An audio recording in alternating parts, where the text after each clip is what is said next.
Hello and welcome to Meditude, the medical tutorials. Our motto is understand, learn, and give your best performance.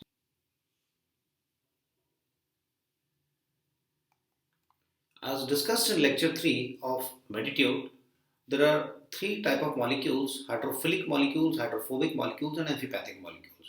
Hydrophilic or polar molecules are soluble in water, and these are the examples that we discussed. Hydrophobic molecules are also called non-polar, and basically lipids are the examples of non-polar molecules. The third type of molecules are amphipathic molecules. We discussed there are two examples of amphipathic molecules: lipids. One is lipids, and second is a protein.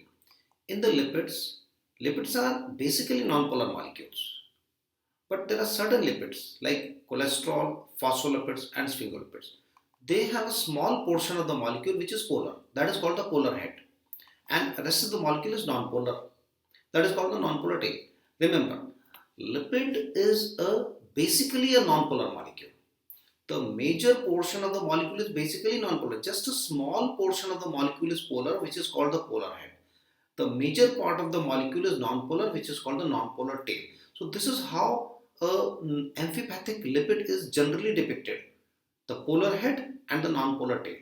And the examples of amphipathic lipids are cholesterol, phospholipids, and sphingolipids. Let us see how this amphipathic lipid behaves in the water-based medium, in water. Suppose this amphipathic lipid is present in water.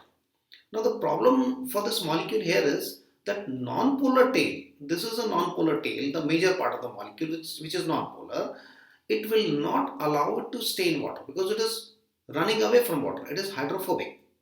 And the polar head will not allow it to go away from water.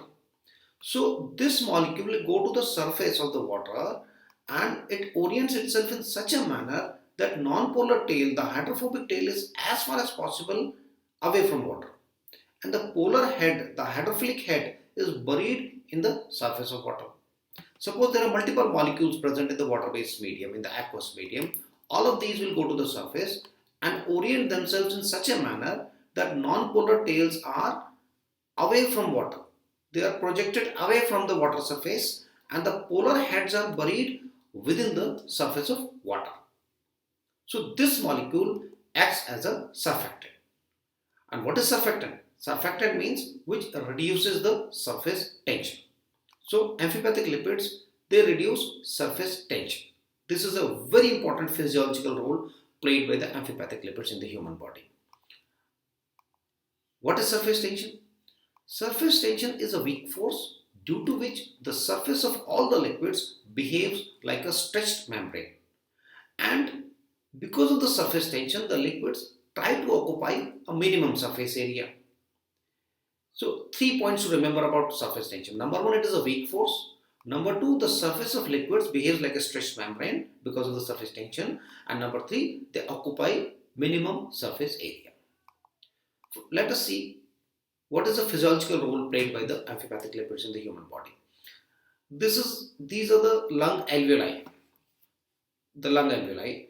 Let us look at one of the alveolus.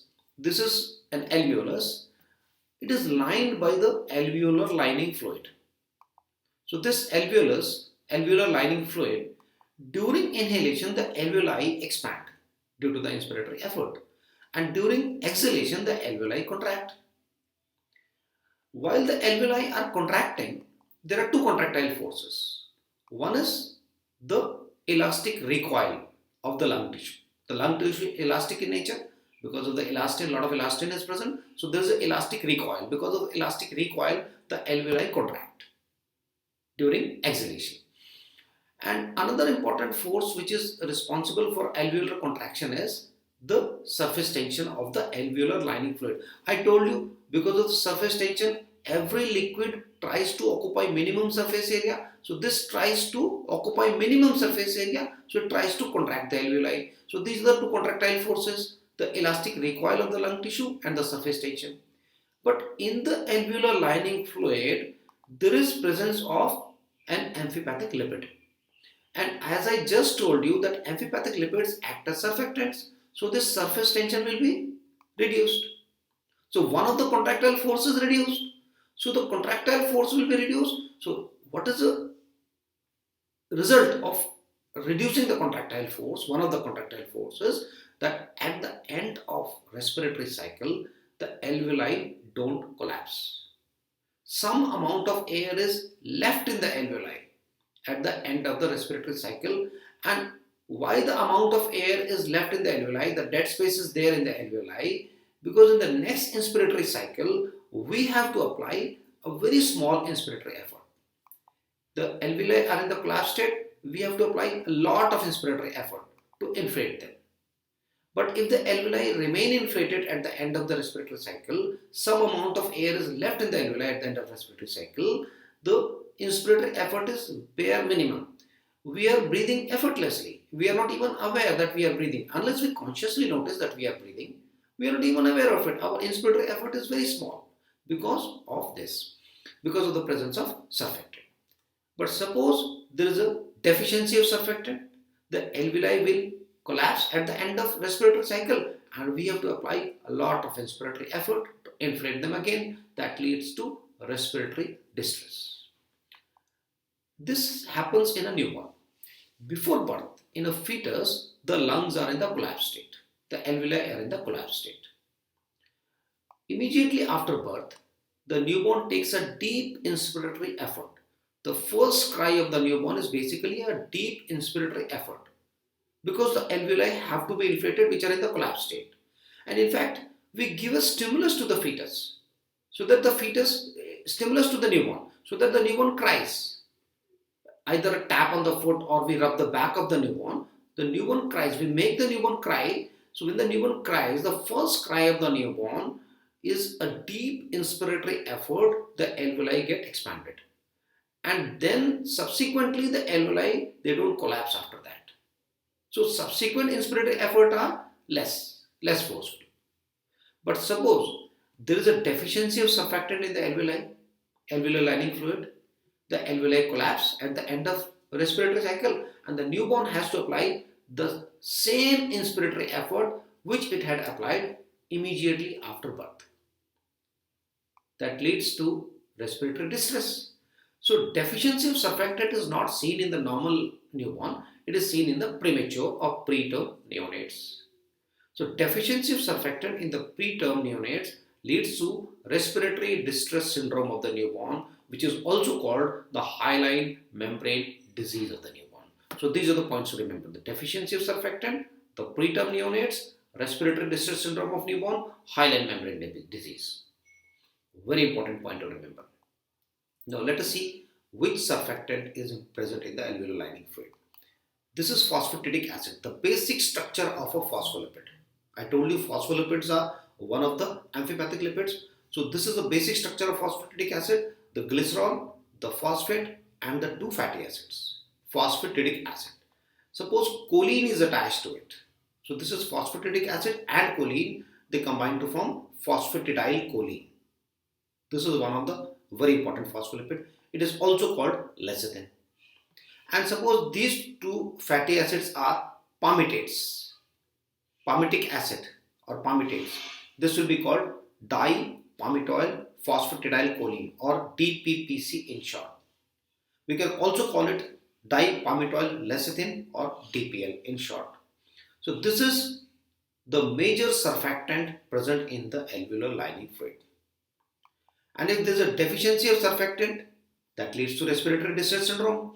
Now, sometimes there is a situation when the pregnancy has to be terminated. When the pregnancy has to be terminated, we have to decide whether the newborn will be able to survive after birth. Means whether the newborn will be able to have an independent breathing effort, or we can say whether the newborn's lungs will be mature, the fetal lungs are mature or not, whether the fetal lungs are containing enough of surfactant or not. So how do we find out? We cannot do a lung biopsy of the fetus, but we can certainly do amniocentesis. We take out the amniotic fluid, and in the amniotic fluid we measure the lecithin and sphingomyelin ratio. We measure the lecithin level and the sphingomyelin level and the ratio, that is called LS ratio. If the LS ratio is more than 2, means there is sufficient lecithin present in the alveolar lining fluid. Means the fetus will be able to survive after birth. The fetal lungs have enough of surfactant. The fetus after birth will be having a independent breathing effort. So this is one of the tests of fetal lung maturity. That is the amniotic fluid LS ratio more than 2. Very important point. Another important phospholipid is this is phosphatidic acid and the glycerol is added to it. That is called phosphatidylglycerol. This is another surfactant present in the alveoli apart from DPPC. And just the presence of phosphatidylglycerol in amniotic fluid is another test of fetal lung maturity. So one of the tests of fetal lung maturity is the LS ratio more than 2. But in the case of phosphatidylglycerol, just the detectable range of phosphatidylglycerol, it is just detectable in the amniotic fluid, means the fetal lungs are mature. So these are the two tests of fetal lung maturity.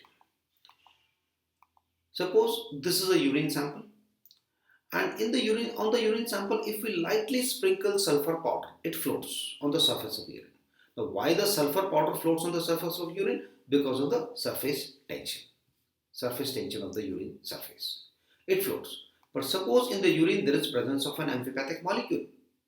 The surface tension will be reduced and the sulfur powder will sink. Normally the urine does not contain any amphipathic molecule.